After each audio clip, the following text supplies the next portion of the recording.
Hello दोस्तों, स्वागत है आप सभी का उत्कर्ष के नर्सिंग एंट्रेंस एग्जाम के इस यूट्यूब चैनल पर। मेरा नाम है डॉक्टर हिमांशु और आप सभी का तहे दिल से आपके अपने इस यूट्यूब चैनल पर स्वागत करना चाहता हूं, जहां पर आज फिर से हम लेकर आए हैं विजय सीरीज। और इस विजय सीरीज के अंदर हम एम्स, RUHS, UPC नेट जैसे तमाम नर्सिंग एंट्रेंस एग्जाम्स के कुछ इंपॉर्टेंट MCQs जो कि क्लास 12th के सिलेबस में से आने वाले हैं, उनके MCQs आज हम देखने वाले हैं। और इन MCQs को सॉल्व करते हुए हम 12th के जो क्वेश्चंस हैं और जो इनकी तैयारी है उनको और भी सुदृढ़ और भी अच्छी करने वाले हैं। जैसा कि आप सभी को पता है दोस्तों, यहां पर हम तमाम नर्सिंग एंट्रेंस एग्जाम्स और पैरामेडिकल से संबंधित जितने भी हमारे क्वेश्चंस हैं उन सभी को बहुत ही शानदार तरीके से डिटेल में एक्सप्लेन तरीके से एक्सप्लेनेशन देखते हैं और इन चीजों को समझने की कोशिश करते हैं और देखते हैं कि किस तरीके से हम हमारे 2025 के तमाम एग्जाम्स की तैयारी और भी बेहतर रूप से कर सकते हैं। जैसा कि दोस्तों आप सभी को पता है, यहां पर हम विजय सीरीज के अंदर MCQs के माध्यम से आगे की ओर बढ़ते हुए 12th के जितना भी पोर्शन है उसको बहुत ही अच्छी तरीके से तैयार कर रहे हैं। अब बात आती है कि सर क्लास 11, तो क्लास 11th का भी जो है बेटा विजय सीरीज बहुत जल्दी आने वाला है, परंतु उससे पहले मैं चाहता हूं कि क्लास 12th के जितने भी हमारे MCQs हैं वो बेहतर तरीके से हम पढ़ लें, ताकि फिर 11th की भी हम तैयारी इतनी ही अच्छे से कर पाए। साथ ही साथ में दोस्तों आज एक विशेष खबर कि आज के इस सेशन में हमारे पास पोल का ऑप्शन अवेलेबल नहीं होने के कारण आपको अपने उत्तर केवल लाइव चैट में ही देने पड़ेंगे और लाइव चैट के अंदर आप सभी लोग अपने जवाब दे सकते हैं। साथ ही साथ में हम यहाँ पर जो है प्रश्नों के सही उत्तर भी जानने की कोशिश करते रहेंगे। बिल्कुल बिल्कुल बिल्कुल। सभी को गुड आफ्टरनून, गुड इवनिंग, जय श्री कृष्णा, राधे राधे, राम राम, जय सिया राम। फटाफट से इस सेशन को लाइक कर दीजिए, अपने दोस्तों के साथ शेयर कर दीजिए, ताकि शानदार तरीके से जो है दोस्तों आज हम इस सेशन में अटेंड करें और बहुत ही शानदार तरीके से इन चीज़ों को समझें। बिल्कुल, पोल बीमार हो चुका है। आज पोल जो है बेटा होली खेलने गया है आज, इसलिए आज पोल हमारे साथ नहीं है और इसी वजह से आज हमें जो है जवाब सभी को लाइव चैट के माध्यम से ही देना पड़ेगा। चलिए तो फटाफट से जो है इस सेशन को शेयर कर दीजिए अपने दोस्तों के साथ और लाइक करके अपना समर्थन दिखाइए और एक बार थम्स अप करके ज़रूर बताइए, ताकि हम आज के सेशन में आगे की ओर बढ़ सकें।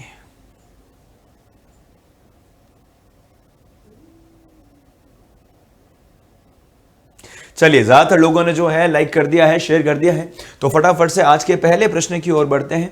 यह है दोस्तों आपका आज का पहला प्रश्न, बहुत ही बेहतरीन, बहुत ही महत्वपूर्ण ये प्रश्न रहने वाला है। ज्यादा समय नहीं लगेगा ऐसा मेरा मानना है दोस्तों इस प्रश्न को सॉल्व करने में।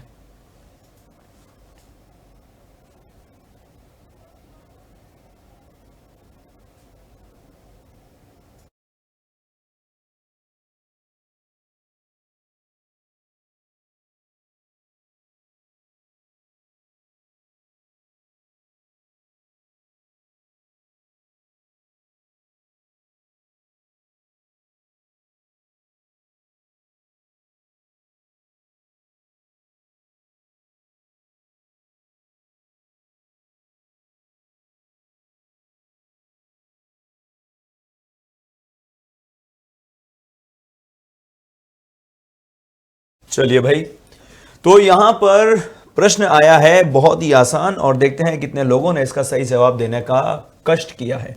If the percentage of cytosine is 18% then percentage of thymine. यानी कि बच्चों आपसे बहुत ही इजी प्रश्न है, ज्यादातर लोगों ने सही जवाब ही दिया है, पर कुछ लोगों के मन में अभी भी डाउट है कि इस प्रश्न को कैसे जो है सॉल्व करें। तो देखिए बेटा, आप सभी को पता है कि एडेनिन जो होगा एक DNA के सैंपल में हमेशा डबल बॉन्ड बनाएगा, किसके साथ? थायमिन के साथ। और वहीं पर जो हमारा साइटोसिन होगा वो किसके साथ डबल बॉन्ड बनाएगा बेटा? सॉरी, ट्रिपल बॉन्ड बनाएगा, किसके साथ? हमारा गुआनिन के साथ। अब जैसा कि आपको पता है बेटा कि हमारे पास यदि परसेंटेज साइटोसिन का दे रखा है, तो साइटोसिन का परसेंटेज कितना है? इधर साइटोसिन का परसेंटेज हमें दे रखा है 18%। बिल्कुल सही बात है। तो यानी कि जितना साइटोसिन होगा उतना ही क्या होगा बेटा? गुआनिन, और जितना एडेनिन होगा उतना ही क्या होगा बेटा? थायमिन होगा। हम ये मानकर चल रहे हैं कि यहां पर हमसे किसके बारे में पूछा है? थायमिन के बारे में। इसलिए हमने क्या कहा बेटा, यहां पर ये किसका सैंपल है? DNA का सैंपल है। यदि मान लीजिए यूरासिल के बारे में पूछा होता तो सीधी सी बात है बेटा, थायमिन की जगह यूरासिल किस में देखने को मिलता है? बिल्कुल सही, RNA के अंदर देखने को मिलता है। तो ये आपको ध्यान रखना है। सिंपल छोटी छोटी डिटेल्स होती हैं बेटा प्रश्न के अंदर जो दे रखी होती है, वो हम उनको नेग्लेक्ट कर देते हैं और फिर उससे जो है बेटा हमारा प्रश्न गलत हो जाता है। तो इसलिए एक DNA सैंपल में आपको साइटोसिन की मात्रा दे रखी है बेटा 18%, तो जितना साइटोसिन है उतना ही गुआनिन होगा। तो साइटोसिन है 18, तो ग्वानिन भी कितना होगा 18% होगा। ये बात क्लियर है। कुल मिलाकर ये कितना बनाता है बेटा, कुल मिलाकर ये बनाता है 36%। 18 और 18 कितना हो गया 36%। यानी कि बेटा साइटोसिन और ग्वानिन मिलकर कितना बन रहा है 36% बन रहा है। शेष कितना डीएनए बचा हमारे पास, शेष बचा हमारे पास लगभग, अगर हम मान के चले 64% डीएनए। कितना बचा, क्योंकि ये कुल मिलाकर कितना हो जाएगा 100% हो जाएगा। ये दोनों मिलाकर कितना हो जाएगा 100%।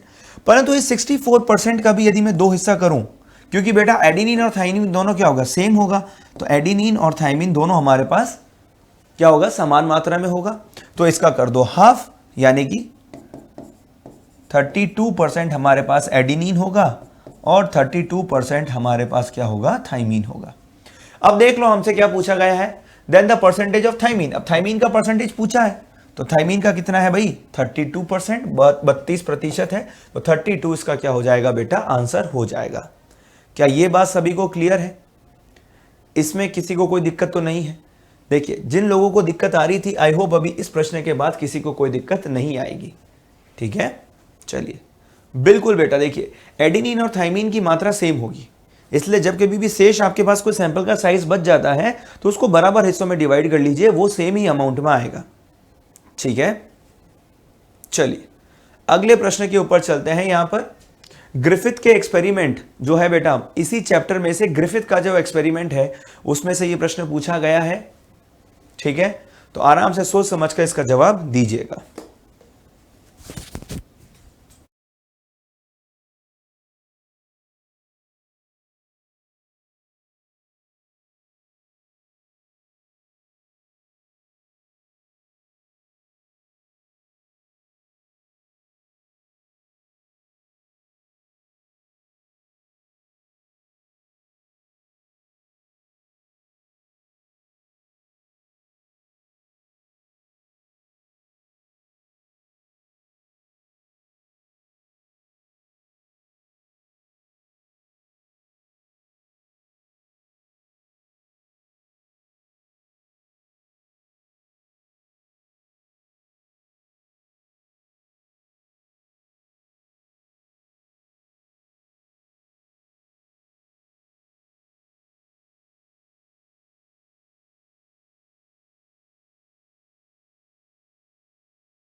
बिल्कुल। तो भाई यहां पर जैसा कि आप सभी को पता है, ग्रिफिथ ने ट्रांसफॉर्मेशन जो है बेटा एक्सपेरिमेंट दिया था। जब भी बेटा आनुवांशिक पदार्थ की खोज जब शुरू हुई थी, यानी कि बेटा सबसे पहले जब एक्सपेरिमेंट शुरू हुए थे, यानी कि आनुवांशिक पदार्थ की खोज आपके एनसीईआरटी के अंदर एक सन दे रखा है जो कि है 1926। 1926 में बेटा आनुवांशिक पदार्थ की खोज शुरू हुई थी। देखिए इस चैप्टर में जो है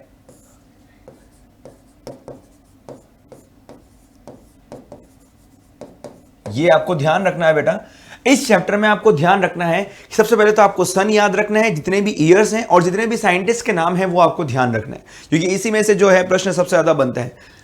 ठीक है, इसके बीच में बेटा एक्सपेरिमेंट किसने किए थे, इसके अंदर सन 1928 से ग्रिफिथ ने जो है बेटा एक्सपेरिमेंट किए, यानी कि प्रयोग किए। और कौन सा सिद्धांत पर प्रयोग किया बेटा उन्होंने, कौन सा सिद्धांत, ट्रांसफॉर्मेशन, यानी कि हिंदी में इसे कहें तो रूपांतरण।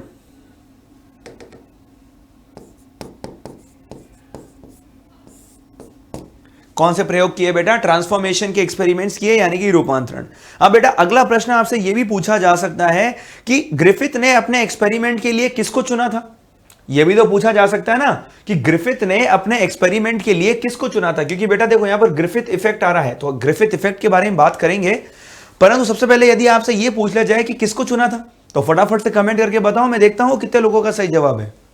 बताइए भाई, ग्रिफिथ ने अपने ट्रांसफॉर्मेशन एक्सपेरिमेंट या प्रयोग के लिए किसको चुना था? तो बिल्कुल सही बात है भाई, जीवाणु को चुना तो था, बैक्टीरिया को, परंतु कौन से जीवाणु को चुना था, कौन से बैक्टीरिया को चुना था? क्या कोई यह बता पा रहा है? बहुत बढ़िया। तो उन्होंने स्ट्रेप्टोकोकस,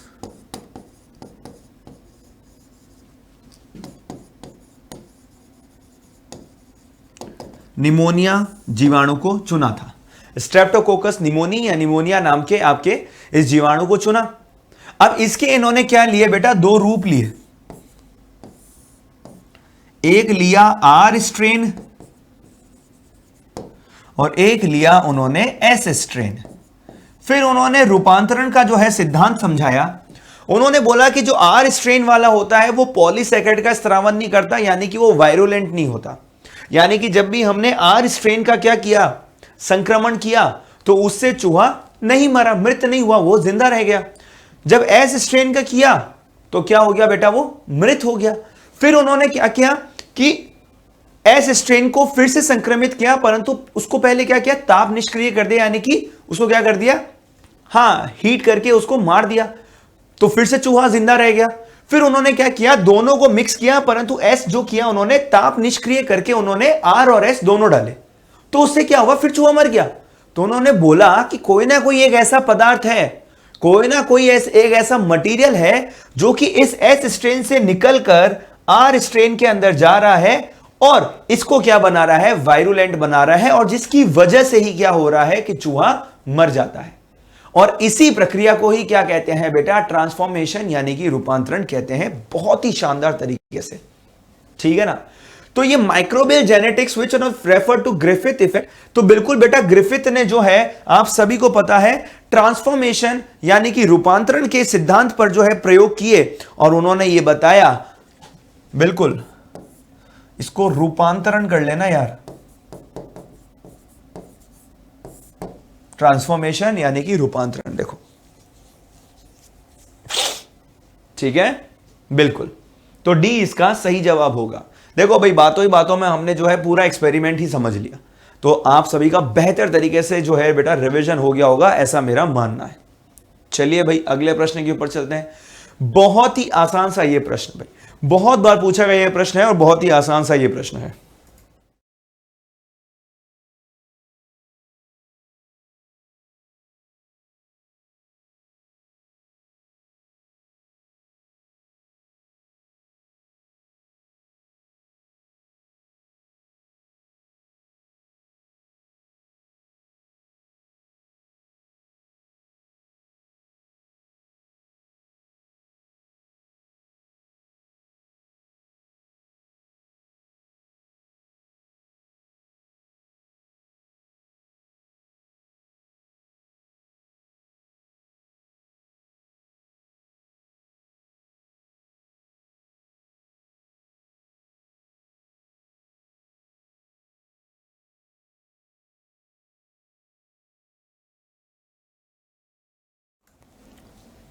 सर पोल के बिना मजा नहीं आ रहा है, सर पोल के बिना बोर लग रहा है, सर मजा ही नहीं आ रहा है, सर लग ही नहीं रहा है कि आज सेशन ज्वाइन किए हैं। अरे भैया, पोल को भी तो छुट्टी चाहिए है भाई।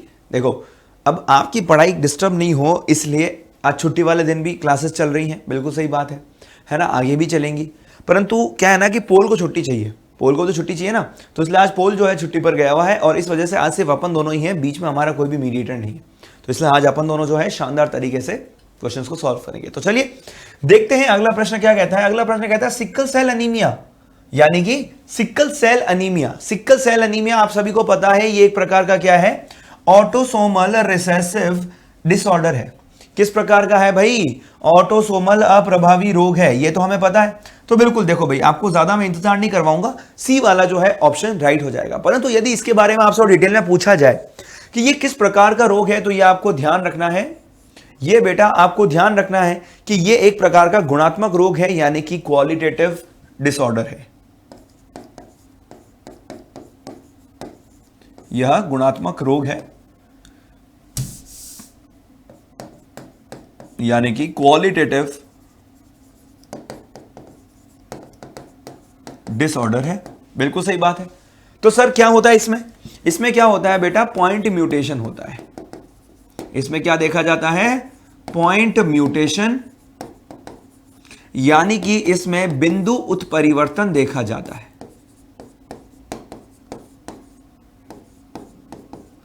ओके सर, पर कहां देखा जाता है? तो यह ध्यान रखना, सामान्य हीमोग्लोबिन की जो बीटा चेन होती है, जो बीटा चेन होती है, उस बीटा चेन के छठे स्थान पर, यानी कि सिक्स्थ पोजीशन पर कौन होना चाहिए? सिक्स्थ पोजीशन पर कौन होना चाहिए बेटा? कौन होना चाहिए? ग्लूटामेट होना चाहिए। क्या होना चाहिए? परंतु वहां पर कौन आ जाता है बेटा? वैलीन आ जाता है। कौन आ जाता है? वैलीन। और यहां पर क्या देखने को मिलता है? Point mutation. पॉइंट म्यूटेशन, इसे ही हम क्या कहते हैं बेटा? क्वालिटेटिव रोग, यानी कि गुणात्मक रोग कहते हैं। क्यों? क्योंकि बेटा यहां पर जो बीटा चेन है उसके छठे स्थान पर कौन होना चाहिए? इस बीटा चेन के छठे स्थान पर ग्लूटामेट होना चाहिए, परंतु उसकी जगह कौन आ गया? वैलीन आ गया। कौन आ गया बेटा? वैलीन आ गया। क्या ये बात सभी को क्लियर है ना? कौन आ गया बेटा? वैलीन आ गया। और वैलीन आने के कारण इस बीटा चेन की जो है बेटा, जो क्वालिटी है वो खराब हो गई। तो अब क्या होगा बेटा? ये अब यहां पर ये ऑक्सीजन को कम स्थानांतरित कर पाएगा, यानी कि गैसेस को कम स्थानांतरित कर पाएगा। और जब ये गैसेस को कम स्थानांतरित कर पाएगा तो बेटा आपके हीमोग्लोबिन में क्या देखने को मिलेगा? हीमोग्लोबिन में बहुलीकरण होगा, यानी कि पॉलीमराइजेशन होगा। और जब इसमें बहुलीकरण होगा, यानी कि पॉलीमराइजेशन होगा, तो सीधी सी बात है बेटा, जो आपका आरबीसी है, आरबीसी जो होती है बेटा, रेड ब्लड सेल, ये हंसीय आकार की हो जाएगी। किस आकार की? यानी कि सिक्कल शेप्ड हो जाएगी। सिक्कल शेप्ड या फिर हंसीय आकार की हो जाएगी। तो बेटा देखो, बहुत ही शॉर्ट में जो है समरी पूरी एक एक क्वेश्चन की हम देख रहे हैं, तो इससे मतलब पूरा चौतरफा हमारा रिवीजन हो रहा है हर तरफ से। ये जरूरी है ना? चलिए आगे चलते हैं। How many gametes? अरे बहुत ही इजी, इसके लिए बहुत कम समय मैं आप सभी को दूंगा। बहुत ही इजी ये प्रश्न रहने वाला है।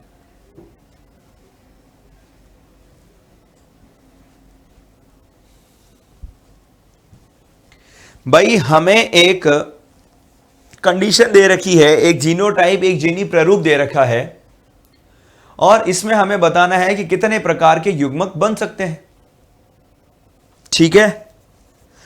तो बेटा देखो, हमेशा याद रखना, जब भी हम 2 से ज्यादा क्रोमोसोम्स की बात करते हैं, जब भी हम 2 से ज्यादा गुणसूत्रों की बात करते हैं, तो वहां पर 2 या उससे अधिक जब भी हम बात करते हैं, तो वहां पर युग्मक बनाना, यानी कि गैमीट्स का निर्माण करना अपने आप में एक बहुत ही चैलेंजिंग काम है।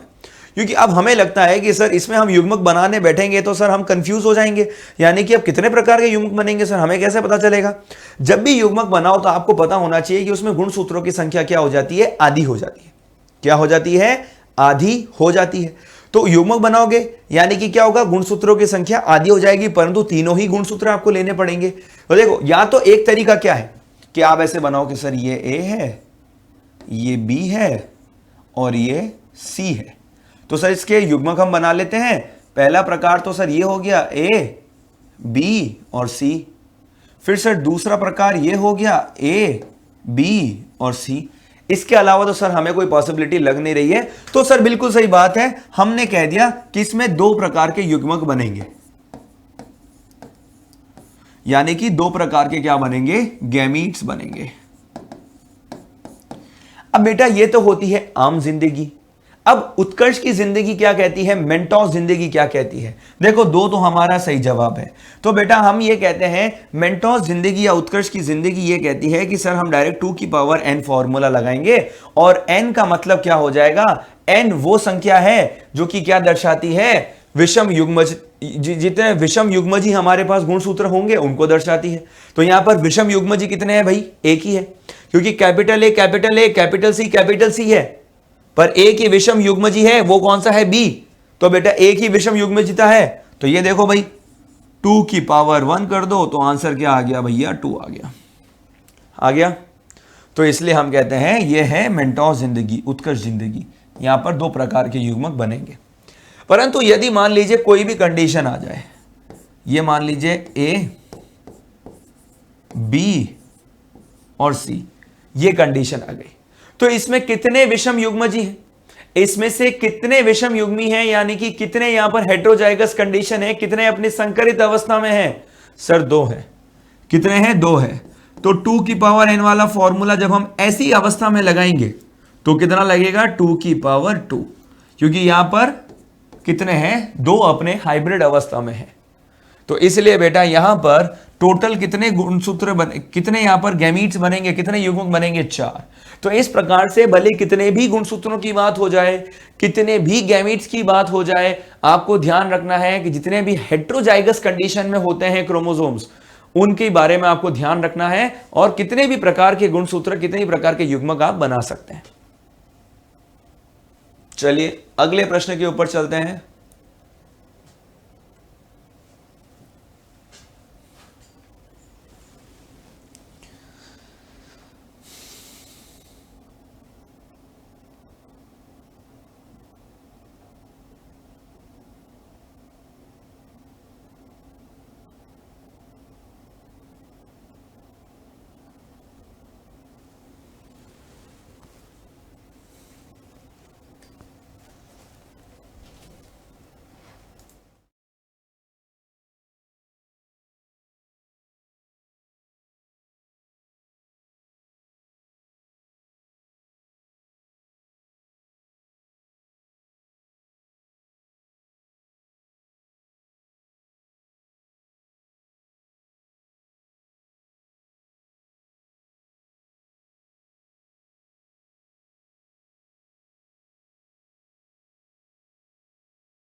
तो भाई सभी कथनों को आराम से पढ़ा, कोई गलती तो नहीं करी? तो देखो भाई ध्यान से सुनना। Which of the following is not a feature of a J-shaped growth form of population? यानी कि निम्नलिखित में से कौन सी आबादी के जे आकार के विकास रूप की विशेषता नहीं है? तो बेटा जे आकार का ग्राफ कहां देखने को मिलता है? सबसे पहले आपको ध्यान रखना है बेटा, एक्सपोनेंशियल ग्रोथ मॉडल में। कहां देखने को मिलता है? एक्सपोनेंशियल ग्रोथ मॉडल, या जिसे हम चर घातांकी वृद्धि मॉडल के नाम से भी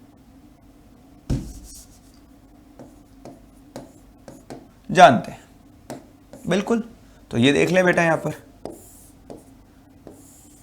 ये ऐसे जे आकार का एक्सपोनेंशियल ग्रोथ हमें देखने को मिलती है। अब आप सभी को पता होगा कुछ पॉइंट्स यहां पर जो इंपॉर्टेंट है, मैं आप सभी को बता दूं कि ये सबसे पहला तो बेटा वास्तविक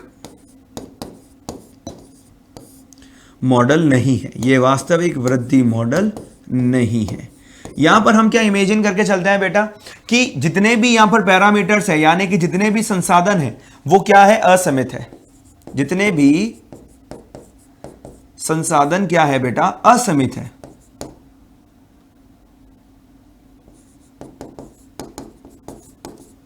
और कभी भी असीमित संसाधन होते हैं क्या? कभी भी असीमित संसाधन यानी कि बिल्कुल मतलब क्या कह सकते हैं इसको कि अनलिमिटेड रिसोर्सेज हो सकते हैं क्या? नहीं हो सकते, नहीं हो सकते, है ना। तो इसीलिए बेटा ये एक प्रकार का क्या है, हाइपोथेटिकल यानी कि काल्पनिक मॉडल है। बिल्कुल सही बात है। अब इसके अंदर कुछ इंपॉर्टेंट पॉइंट जो हमें ध्यान रखना है और जो इसका हिस्सा नहीं है, ठीक है। देखो, the environmental resistance does not operate. अरे क्यों नहीं? Environmental resistance does not operate, बिल्कुल सही बात है, क्योंकि हमने यहां पर क्या माना है, संसाधन क्या है भाई, असीमित है, हमने तो ये माना है, तो बिल्कुल ये सही है। फिर the crash phase occurs at the end of the growth, यानी कि जब तक बेटा संसाधन रहेंगे तब तक तो क्या रहेगी, वृद्धि असीमित रहेगी। परंतु जब कभी भी क्या होगा बेटा, जब ये संसाधन असीमित हो जाएंगे, यानी कि जब भी सीमित संसाधन, यानी कि जब भी क्या होगा कि जो रिसोर्सेज हैं वो खत्म हो जाएंगे, तो रिसोर्सेज खत्म होने के बाद वृद्धि एकदम से क्या होगी बेटा, ड्रॉप होगी, यानी कि नीचे आएगी। वृद्धि फिर एकदम से नीचे आएगी। इसी को अपन क्या कहते हैं, क्रैश फेज कहते हैं। इसी को अपन क्या कहते हैं भैया, क्रैश फेज कहते हैं। बिल्कुल सही बात है। उसके बाद में लिखा है the exponential phase is very rapid, तो बिल्कुल सही बात है बच्चों, जो घाती के चरण बहुत तेज होता है, बिल्कुल सही बात है, इसलिए तो इसको चर घातांक की वृद्धि मॉडल भी कहते हैं। तो इस तरीके से ये ग्रोथ करेगा। और it is found in stable type of population, नहीं, ये स्टेबल या स्थायी जो है बेटा पॉपुलेशन में नहीं देखने को मिलती है, ये स्थायी जनसंख्या में नहीं देखने को मिलती है। तो ये कहां देखने को मिलती है? अरे ये ग्रोथ मॉडल है जहां पर पॉपुलेशन रैपिडली इंक्रीज हो रही हो, जहां की समष्टि क्या हो रही हो, बहुत ही तेज दर से वृद्धि दर्शा रही हो, उनके अंदर देखने को मिलता है। तो बेटा इसका एक एग्जांपल है, स्टेबल टाइप की पॉपुलेशन में नहीं। ये आप सभी को पता है बेटा, जब बैक्टीरिया का ग्रोथ मॉडल हम देखते हैं, यानी कि बैक्टीरिया में जब हम ग्रोथ की बात करते हैं, ये 12th का टॉपिक नहीं है, ये 11th का टॉपिक है। जब बैक्टीरिया में हम वृद्धि देखते हैं तब भी उसमें जे आकार का क्या बनता है बेटा, ग्राफ बनता है, ये आपको ध्यान रखना है ना। तो इसलिए कुछ बच्चों ने यहां पर गलतियां करी हैं, मैं नहीं चाहूंगा कि यहां पर इस प्रकार की गलतियां हो, क्योंकि यही क्या है, ये गलत स्टेटमेंट है और हमें गलत स्टेटमेंट को ही चुनना है।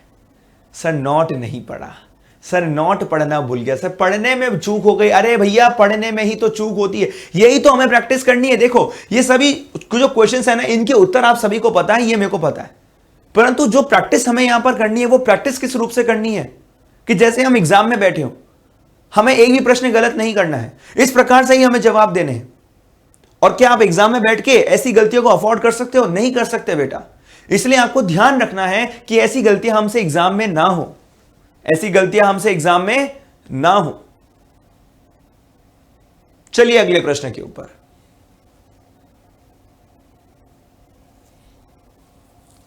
तो भाई यहां पर अब किसकी बात हो रही है, एग एपेरेटस की। चलिए अंड उपकरण की बात हो रही है।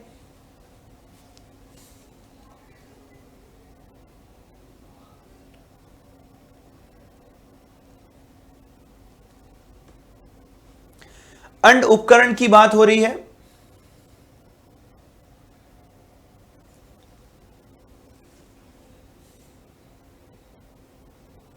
तो चलिए भैया जब तक जवाब दे रहे हैं मैं फटाफट से अंड उपकरण बना ही देता हूं।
चलिए भाई, रेडी?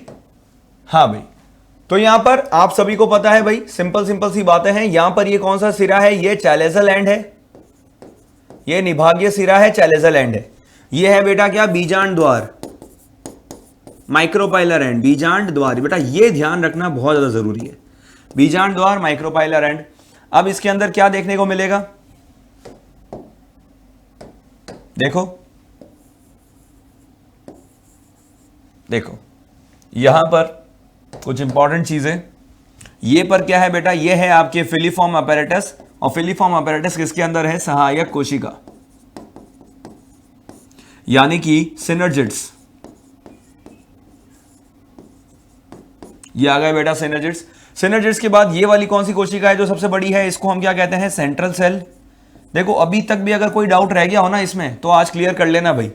इसे हम क्या कहते हैं? ध्रुवीय केंद्रक, यानी कि पोलर न्यूक्लियाई। और ये तीन कोशिकाएं जो है इन्हें हम क्या कहते हैं? एंटीपोडल सेल्स, यानी कि प्रतिमुखी कोशिकाएं। ठीक है ना? और बिल्कुल ये सबसे इंपॉर्टेंट हमारी एग सेल। ठीक है, चलिए। अब बेटा आप सभी को पता होगा कि जब भी बेटा हम ये भ्रूण किसकी बात कर रहे हैं? भ्रूण कोश, यानी कि एम्ब्रियो सैक की बात कर रहे हैं। ठीक है ना? हम एक एम्ब्रियो सैक की बात कर रहे हैं। एम्ब्रियो सैक के अंदर जो बीजांड द्वार की तरफ जो हिस्सा होता है बेटा, यहां पर ये दो चीजों से मिलकर एक संरचना बनती है, जिसे ही हम क्या कहते हैं? इन दोनों से मिलकर ही एक संरचना बनती है, जिसे हम क्या कहते हैं? Egg apparatus. एग अपैरेटस, यानी कि इसे ही हम क्या कहते हैं? अंड उपकरण। इसे ही हम क्या कहते हैं? अंड उपकरण। तो एग अपैरेटस या फिर अंड उपकरण का मतलब क्या हुआ कि बेटा ये बीजांड द्वार की तरफ कुछ कोशिकाएं पाई जाती हैं। उनमें कौन कौन सी होती है? एक तो सहायक कोशिकाएं। सहायक कोशिका के अंदर क्या मिलेंगे आपको? ये अंगुलीनुमा क्या मिल रहे हैं बेटा? Filiform apparatus. फिलीफॉर्म अपैरेटस देखने को मिल रहा है, ये फिलीफॉर्म अपैरेटस। ठीक है ना? और साथ ही में ये जो दो सहायक कोशिकाएं हैं, दो सिनर्जिड्स हैं, और बीच में क्या है बेटा? ये आपकी अंड कोशिका है। ठीक है ना? ये इस प्रकार से आपको याद रखना है, इस प्रकार से आपको ध्यान रखना है। तो एक अंड उपकरण के अंदर, यानी कि एक एंजियोस्पर्म, यानी कि आवृत बीजी के अंड उपकरण या फिर एग अपैरेटस के अंदर क्या क्या देखने को मिलेगा? तो दो संरचनाएं आपको देखने को मिलेगी, ये हमेशा आपको ध्यान रखनी है। एक तो आपको एग सेल देखने को मिलेंगी, ये आपकी एक्सेल हो गई, और दूसरा बेटा सिनर्जिड्स, यानी कि सहायक। एक अंड कोशिका और टू सिनर्जिड्स, यानी कि एक अंड कोशिका और दो सिनर्जिड्स, दो सहायक कोशिकाएं देखने को मिल रही हैं। क्या ये बात क्लियर है? ये डायग्राम इसके लिए आपको याद होना ज्यादा जरूरी है, क्योंकि बहुत ही इंपॉर्टेंट ये डायग्राम है। हो सकता है आपसे पूछ लिया जाए कि निभागीय सिरे की ओर मिलने वाली कोशिकाओं का नाम क्या है, तो आपको जवाब देना पड़ेगा कि प्रतिमुखी कोशिकाएं, यानी कि चैलेजल एंड की तरफ जो है आपको एंटीपोडल सेल्स देखने को मिलती है। यदि आपसे यह पूछ लिया जाए कि सबसे बड़ी कोशिका कौन सी होती है, तो आप बोलेंगे कि सर सेंट्रल सेल जो होती है, जो केंद्रीय कोशिका होती है, वो सबसे बड़ी होती है। फिर आपसे पूछ लिया जाए कि ऐसी कौन सी कोशिका होती है जिसमें N+N नामक क्या देखने को मिलते हैं? न्यूक्लियाई देखने को मिलते हैं। यानी कि सभी कोशिकाएं जो है इसके अंदर, इस पूरे एग अपैरेटस, क्या पूरे एम्ब्रियो सैक के अंदर, पूरे भ्रूण कोश के अंदर सभी कोशिकाएं कैसी होती है? हैप्लॉइड होती है। और साथ ही में जो पोलर न्यूक्लियाई होता है उसके अंदर N+N दो कोशिकाएं साथ में मिलती है। 2N नहीं होता, N नहीं होता, N+N ही होता है, हैप्लॉइड होता है। ठीक है? ये क्वेश्चंस जो है आपसे पूछे जा सकते हैं। क्या ये बात भी सभी को क्लियर है? बिल्कुल। चलिए, तो बेटा आज तो हम प्रश्न ज्यादा कर नहीं पाए, क्योंकि आज जो है बहुत ही सारे जो है हमारे पास क्वेश्चंस थे, बहुत सारे हमारे पास, मैं कहता हूं कि कंटेंट था बहुत डिटेल में पढ़ने के लिए। परंतु अगर आप इसी तरीके से उत्कर्ष के साथ डिटेल में अपने सभी BSc nursing entrance exams, paramedical exams की तैयारी करना चाहते हैं, और तो अभी बेटा चल रहा है होली ऑफर।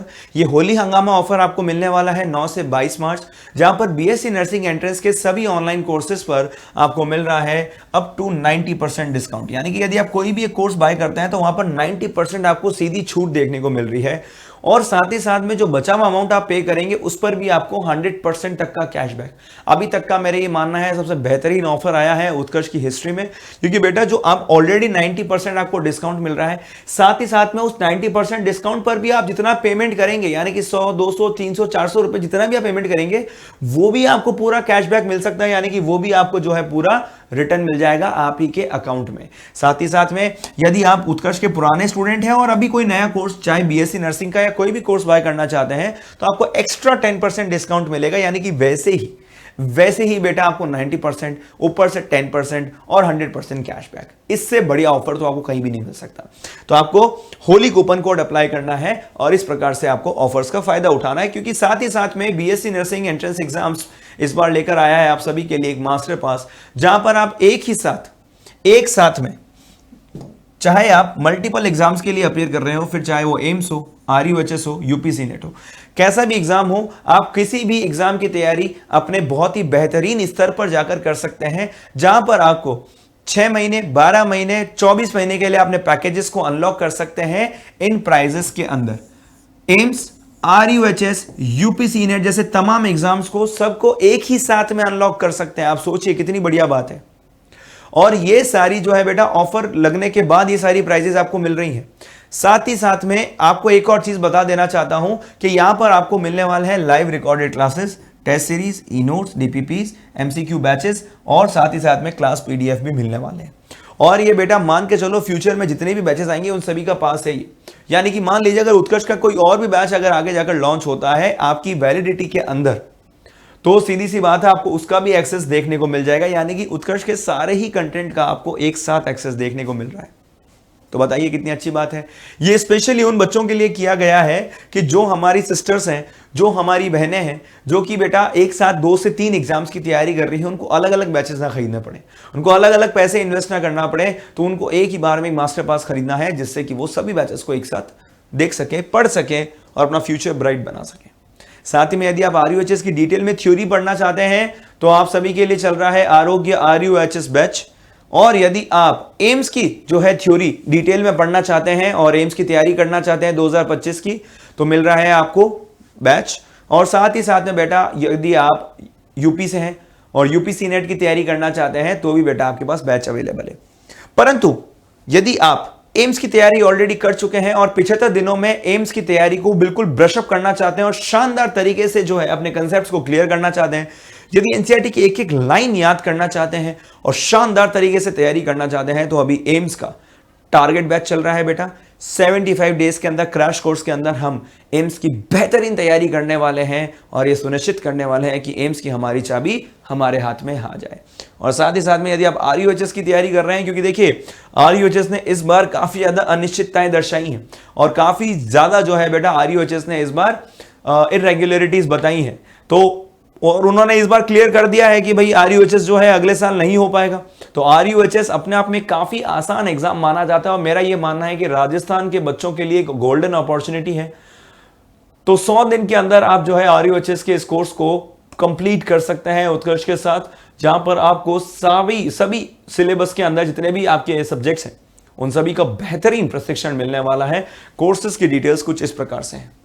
यदि आप टेस्ट सीरीज ज्वाइन करना चाहते हैं, क्योंकि देखिए सिर्फ थ्योरी पढ़ने से नहीं होगा, आप सभी को मैं बार बार कहता आया हूं कि थ्योरी के साथ साथ जो है आपको एमसीक्यूज भी करने पड़ेंगे, आपको तैयारी करनी पड़ेगी, आपको टेस्ट देने पड़ेंगे और साथ ही साथ में जो है आपको खुद को अपने स्तर पर प्रैक्टिस करनी पड़ेगी। अब बात आती है कि सर प्रश्न कहां से लाएं, बहुत सारी बुक्स आती है, हमने बैचेस में तो आपने हमारा पैसा बचा लिया, परंतु बुक्स में कैसे होगा, क्योंकि उत्कर्ष की अभी तक कोई बुक तो आई नहीं है, तो आपको बुक का भी तो इशू रहेगा। तो उसके लिए यदि आप प्रैक्टिस करना चाहते हैं तो आपको एम्स, यूपीसी नेट, आरयूएचएस और पैरामेडिकल सभी की टेस्ट सीरीज मिलने वाली है मात्र 150 रुपए में। यदि आप किसी एक को खरीदेंगे सिर्फ 150 रुपए देने पड़ेंगे, परंतु आप सभी को एक साथ अनलॉक करना चाहते हैं तो बिल्कुल आपके पास एक और ऑफर है। यहां पर टेस्ट सीरीज मास्टर पास, जहां पर AIIMS, BSc nursing, paramedical, RUHS, UPC NET, इन सभी की टेस्ट सीरीज आपको 6 महीने के लिए मिलने वाली है मात्र और मात्र सिर्फ 200 रुपए में। बताइए इससे बढ़िया ऑफर देखा है? 200 रुपए में पूरी टेस्ट सीरीज। अब सर आप कहेंगे कि सर 200 रुपए में टेस्ट सीरीज आप दे तो रहे हो, परंतु सर ये क्या क्या मिलेगा इसमें? इसमें आपको 200 से ज्यादा मॉक टेस्ट मिलेंगे बेटा, डिटेल्ड एक्सप्लेनेशंस मिलेंगे, रिजल्ट एनालिसिस मिलने वाला है, प्रैक्टिस और आपको अटेम्प्ट्स भी मिलने वाले हैं। तो है कि नहीं ये खुशियों वाली होली? तो बेटा ध्यान रहे आपको कि ये ऑफर जो है बेटा ये 9 से 22 मार्च तक ही वैलिड है। ये ऑफर 9 से 22 मार्च तक ही वैलिड है। तो आज ही जाइए, ऑफर का भरपूर फायदा उठाइए और शानदार तरीके से अपने एग्जाम्स की तैयारी में जुट जाइए, क्योंकि अब फॉर्म्स भी आने वाले हैं और बहुत ही ज़्यादा हमें तैयारी भी करनी है। तो इसी के साथ दोस्तों, all the very best, thank you so much. मिलते रहेंगे और भी प्रश्न करेंगे, तब तक के लिए बेटा जुड़े रहिए उत्कर्ष के साथ। सेशन अच्छा लगा तो लाइक कीजिए, अपने दोस्तों के साथ शेयर कीजिए। मिलते रहेंगे, तब तक के लिए all the very best, thank you so much and happy Diwali. Thank you दोस्तों।